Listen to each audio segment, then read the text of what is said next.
అన్నమాచార్యులు వారు ఆయన యొక్క పాటల ద్వారా చెప్పడం జరిగింది. బ్రహ్మమొక్కటే పరబ్రహ్మమొక్కటే అని చెప్తూ హీనాధికములు ఎందుకు లేవు, అందరికీ ఆ శ్రీహరే అంతరాత్మ. అంటే హీనాధికములు, హీనమైంది అధికమైంది ఏమీ లేవు. ఎంత స్పష్టంగా చెప్పారు ఆయన. జంతువులు హీనమైనవి, మానవుడు అధికమైన వాడు. మానవుల్లోనే మళ్ళా హీనం. స్త్రీ జన్మ హీనమైంది, పురుష జన్మ అధికమైంది. డబ్బున్నవాడు అధికమైన వాడు, డబ్బు లేనివాడు హీనమైన వాడు.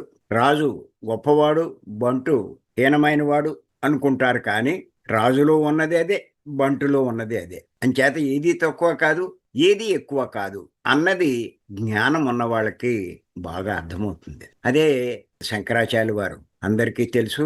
ఆయన భూమి మీదకి వచ్చాడు.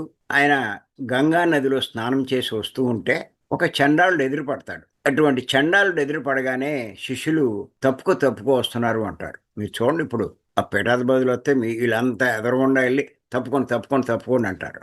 అలాగే వాడిని కూడా తప్పుకోమన్నాడు. అది తప్పుకోపోతే వచ్చేస్తూ ఉంటే శంకరాచార్యులు వాడు కూడా తప్పుకోవయ్యా, నువ్వు ఎందుకు తప్పుకోవని చెప్పి కొంచెం కోపంగానే అన్నాడు ఆయన. అప్పుడు అడిగాడు ఆ చండాలుడు, ఎవరిని తప్పుకోమంటున్నావు? పంచభూతాలతో తయారు చేయబడిన ఈ శరీరాన్న, మరి ఈ శరీరాన్ని పంచభూతాలతో అయితే నీ శరీరం దేంతో తయారైంది? లేకపోతే ఈ శరీరాన్ని నడిపించే ఆ జీవుడు, ఆ ఆత్మ, నా శరీరంలో ఉన్న ఆత్మ, దాన్ని తప్పుకోమంటున్నావా? మరి అలా అవుతే నీ శరీరంలో ఉన్నది అదే ఆత్మ కదా, మరి నువ్వు ఎందులో ఎక్కువ? ఎన్ని అడిగాడు. అడిగేసరికి శంకరాచార్య లాంటి వాడికే మతిపోయింది.